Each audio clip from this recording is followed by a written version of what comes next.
제가 돈은 구매력이라고 말씀드렸죠. 돈은 구매력이지 숫자는 중요한 게 아니에요. 구매력이 모여야 돈이 모이는 것입니다. 그래서 구매력이 사라지면 돈이 사라지는 거예요. 그리고 시간이 갈수록 구매력이 사라지는 것에 돈을 넣는 것은 저축이 아닙니다. 시간이 갈수록 구매력이 증가하는 것에 돈을 넣어야 그게 저축이에요. 왜냐하면 구매력이 쌓이니까. 그리고 그 시간이 갈수록 구매력이 증가하는 것은 냉치삼 같은 자산이죠. 그 자산을 오래 꾸준히 모아가면서 구매력을 증진시켜 가는 게 곧 투자입니다. 장기적으로 구매력을 잃어가는 것이 잠깐 1년 상승하는 것에 베팅하는 것은 도박이에요. 그래서 구매력의 사용 기간을 설정을 하고 그 기간에 맞게 여러 가지 자산들에 맞춰서 넣어야 됩니다. 그리고 그 배터리 중에 또 하나가 뭐죠? 이 테슬라라는 배터리의 특성은 어때요? 장기적인 구매력, 성장 가능성이 엄청나게 높은 배터리죠. 다만 날씨나 습도, 이 날씨나 습도는 뭐죠? 거시적 경제 환경이나 시장 환경에 따라 충전량의 변동이 엄청나게 큰 배터리죠. 그런 배터리의 특성을 가지고 있습니다. 근데 이 배터리에 2년 후에 사용할 돈을 넣어두면 되겠어요? 안 되겠어요? 2년 후에 사용할 구매력을 넣어두면 멘탈이 나가는 겁니다. 왜냐하면 단기적인 충전량의 구매력의 변동성은 엄청나게 큰 특성을 가진 배터리인데 장기적인 충전량의 성장 가능성이 큰 배터리인데 거기에 2년 후에 사용할 구매력을 넣어두면 안 된다. 이걸 이해해야 되는 겁니다. 그리고 이제부터 이제 그 배터리들을 설명을 해 나갈 건데 오늘은 이제 시간도 늦고 했으니까 제가 테슬라만 얘기를 하고 이제 마무리를 하도록 하겠습니다. 제가 이제 저번 주에 뭐 애플이라든지 마소라든지 이렇게 본격적으로 이제 주식 분석에 들어갔죠. 근데 정작 테슬라는 그때 이제 뭐 주식 분석을 안 하고 그냥 목표 주가 정도만 하고 넘어갔는데 이번에 테슬라가 이제 2022년 이제 재무보고도 끝을 냈잖아요. 거기 실적 발표를 했으니까 그 새롭게 실적 발표한 거에 맞춰서 좀 테슬라도 좀 정식으로 다시 좀 주식 분석을 오늘 하겠습니다. 테슬라는 다들 아시겠지만 2010년에 당시 이제 17달러로 상장을 했죠. 그래서 지금 가격으로 환산을 하면은 1달러 13센트에 그 상장을 했고 2023년 현재 대략 160달러 정도이죠. 그러니까 주가가 13년 동안 대략 140배 정도 올랐다. 그리고 S&P랑 비교를 해보면 S&P와의 10년 수익률을 비교해보면 S&P가 169%, 그러니까 10년 동안 2.7% 오르는 동안 테슬라는 6,235%, 그러니까 한 63배인가요? 정도 상승을 했다. 이렇게 되고요. 그 다음에 이제 회사의 그 분류를 보면은 저는 테슬라를 중기 성장주로 분류를 하고 있어요. 그래서 중기 성장주란 거는 뭐냐면 이제 기업이 초기 스타트업 단계의 일명 데스밸리라고 하죠. 그 적자 단계. 그 단계를 지나서 본격적으로 데스밸리를 지나서 흑자 전환하고 이제 본격적으로 이익폭을 키워나가면서 성장해 나가는 단계입니다. 그러니까 사람으로 치면은 이제 취업을 한 거야. 취업을 해서 이제 더 이상 공부하는데 돈 안 쓰고 오히려 돈을 버는 사회 초년생 같은 그런 단계고 기업의 전체 생애로 보면은 어떻게 보면 이제 가장 찬란한 시기, 가장 빛이 나는 최고의 성장성을 발휘하는 어떻게 보면 기업의 생애에서 전성기에 한 20대 후반에서 30대 중반 정도 사람으로 치면 그런 전성기의 단계라고 할 수 있습니다. 그래서 이 시기의 기업은 이제 성장성을 인정을 받아서 주가가 엄청난 프리미엄을 받아요. 다만 조금이라도 그 성장성이 약해지는 모습이 보이거나 또는 거시경제 상황이 불안해지면 그 프리미엄이 약해지면서 주가가 크게 하락할 수 있는 리스크도 동시에 가지고 있습니다. 그게 바로 지금 테슬라의 2022년에 일어난 현상이죠. 성장성이 의심을 받았고 그리고 거시경제 상황이 최악이었죠. 그게 겹치면서 거기에 오너 리스크까지 겹치면서 그 프리미엄이 심각하게 훼손을 받았죠. 그러면서 주가가 크게 하락했는데 그런 리스크를 가진 게 중기 성장주다. 하지만 장기적인 관점에서 본다면 최고의 발전 가능성과 수익을 낼 수 있는 주식으로서 어떻게 보면은 가장 매력적인 시기의 주식입니다. 중기 성장주가. 왜냐하면 초기 성장주는 아직 적자 단계거나 적자 흑자를 왔다 갔다 하는 데스밸리를 완전히 벗어나지 못한 단계예요. 이 단계는 솔직히 좀 믿음이 안 가죠. 근데 이제 중기 성장주는 확실하게 회사가 방향을 잡고 이제 성장을 시작하는 단계예요. 그러니까 믿음이 가죠. 그러면서도 최고의 성장성을 발휘하는 단계이기 때문에 주식의 모든 그 생애 중에서 가장 빛나는 매력적인 단계입니다. 그게 지금 테슬라의 중기 성장주 현재 있는 위치입니다. 그 섹터는 이제 임의 소비재 크게는, 그 다음에 이제 작게 나누면 자동차죠. 더 작게 나누면 전기차죠. 근데 이런 이 자동차를 포함한 임의 소비재의 특징은 필수재가 아니에요. 필수재가 아니기 때문에 경기의 영향을 많이 받을 수밖에 없다. 따라서 거시적인 경제 상황에 영향을 많이 받는다라는 게 이 임의 소비자의 특징입니다. 그 다음에 이제 비즈니스 모델은 전기차 판매죠. 현재 테슬라에는 거의 전기차 판매에 의존하고 있어요. 기본적으로 전체 매출의 85%가 전기차 판매고 전기차 임대가 한 3% 정도 되니까 거의 뭐 88%가 전기차입니다. 그리고 7% 정도가 서비스 매출인데 그것도 사실상 전기차예요. 뭐 소프트웨어나 보험, 그 다음에 충전소 이런 것도 결국은 다 전기차랑 연계가 된 거기 때문에 거의 뭐 95%가 전기차라고 보시면 됩니다. 그리고 나머지 이제 5%가 테슬라의 뛰어난 배터리 성능을 이용한 친환경 재생에너지 사업이죠. 그래서 95%가 전기차고 5%가 에너지 사업이다 라고 생각을 하시면 되고, 다만 미래에는 훨씬 더 다양한 사업을 할 가능성이 있죠. 로보택시라든지 뭐 차량 공유 같은 것도 할 수 있고, 그 다음에 지금 휴머노이드 로봇 같은 것도 있고 굉장히 다양한 사업으로 전개가 가능하지만 어쨌든 지금은 95%가 전기차다 라고 생각을 하시면 되고, 기존의 10년간 매출이 이건 말도 안 되는데 연 70%씩 성장을 해왔습니다. 이거는 뭐 말이 안 되죠. 말이 안 돼. 연 70%예요. 연 70%. 그리고 아직까지 이제 뭐 배당은 없죠. 배당은 없고, 왜냐면은 지금 테슬라 같은 성장주, 중기 성장주의 기업은 주주 환원을 기본적으로 하지 않아요.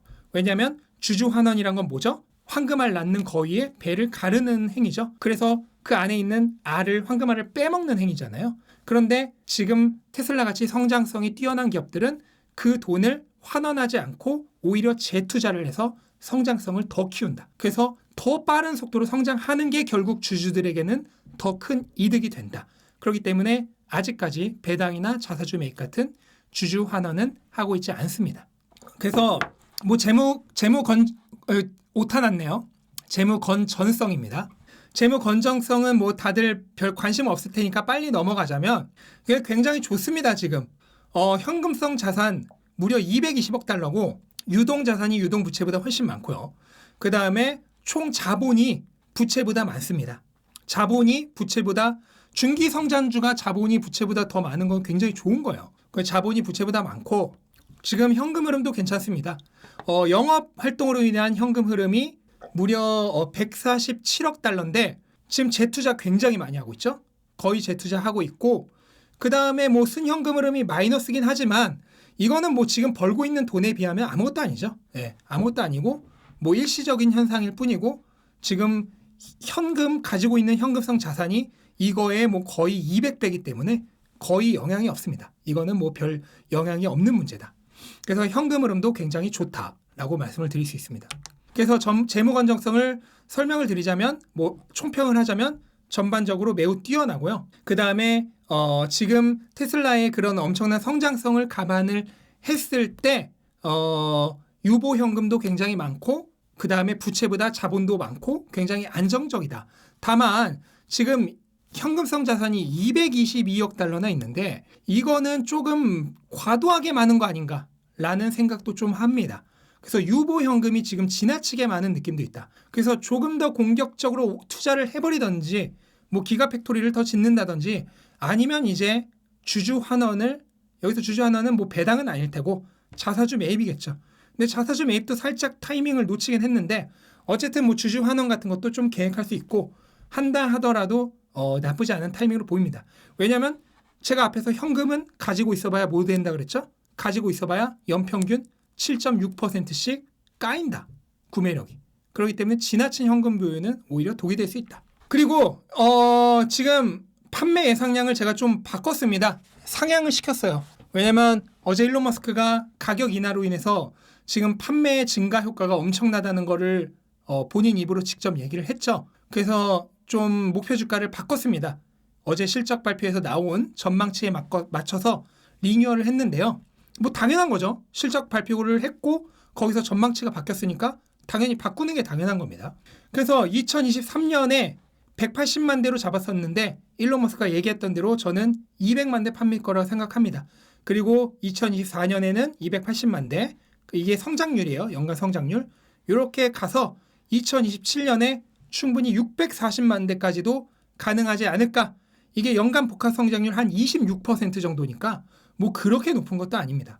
이렇게 가지 않을까 생각을 하고, 다만 차량 가격이 앞으로도 뭐 어느 정도 인하가 될 테고, 그 다음에 원자재 가격은 시장이 갈수록 인플레이션이 저금리 고물가니까 인플레이션이 상승을 해서 늘어날 수 있겠죠. 그래서 판매량 대비 매출과 이익률은 감소를 할 것이다. 그래서 저는 평균 판매 가격이 지금 2022년에 52,000달러 정도인데 2027년이 되면 한 49,000달러 정도까지 내려갈 거고, 그래서 총 매출 이익률, 그러니까 토탈 그로스 마진이 지금 25.7% 정도인데 2027년에는 한 21.2%까지 내려갈 거라고 생각을 하고 있고요. 영업이익률은 16.8%가 12.27%까지 떨어질 거다라고 예상을 하고 있는, 그러니까 굉장히 보수적으로 이익률이 떨어질 거라고 감안을 한 거예요. 총 이익률이 25.7%에서 21%까지 떨어지고 영업이익률은 거의 17%에서 12%까지 떨어질 거라고 예상을 하고 있는 거기 때문에 이익률이 굉장히 낮아질 거라고 보수적으로 예측을 하고 있는 겁니다. 그렇다 하더라도 2027년 예상되는 EPS는 13달러 80센트 정도고, 그 이후에 예상 EPS 성장률을 한 18% 정도로 잡으면 PER은 PEG2를 줘서 한 36 정도로 잡았고요. 그렇게 되면 2027년 적정 주가는 거의 500달러 정도가 됩니다. 거기에 이제 할인율을 14.7%로 잡았는데 무위험 이자율 3.5%에 S&P의 평균 수익률에서 무위험 이자율 빼고 거기에 테슬라의 가격 민감도 베타를 1.6배를 줘서 14.7%를 준 겁니다. 그 다음에 배당이나 자사주 매입은 없을 거라고 감안을 한 거예요. 그렇게 하면은 2027년에 500달러의 테슬라의 주가를 매년 14.7%씩 4년간 역복리로 현재 가격으로 끌어오면은 목표 주가는 287달러로 저는 설정을 했습니다. 그래서 현재 가격인 160달러 대비 올해 목표 주가 287달러는 지금 가격이 굉장히 저평가되어 있는 영역이라고 생각을 해요. 그러니까 미래 가격을 현재 가격으로 환산한 가격이 287달러인데 지금 주가가 160달러니까 엄청나게 안전 마진이 존재하는 거죠. 엄청난 저평가 상태라고 저는 개인적으로 생각을 합니다. 그래서 테슬라의 기회와 위기를 좀 보자면, 기회는 여전히 성장 초기에 불과한 전기차 시장. 전기차 시장은 아직도 글로벌 침투율이 10%밖에 되지 않죠. 그러니까 앞으로 먹을 파이가 지금 파이보다 10배나 큰 겁니다. 그러니까 아직도 초기 시장에 불과하고, 그 다음 테슬라의 시장 점유율이 압도적 1위를 유지하고 있고, 지금 치킨 게임이 시작되면 오히려 지금 점유율이 더 올라갈지도 모르는 상황이에요. 그래서 글로벌 점유율 15%에서 20% 압도적 1위고 앞으로도 이 위치가 좀처럼 흔들릴 것 같지 않다. 그 다음에 아직도 미공략한 지역이 굉장히 많아요. 동남아, 아프리카 이런 거 뭐 거의 뭐 인도 이 지역들 거의 뭐 아무것도 한 게 없죠.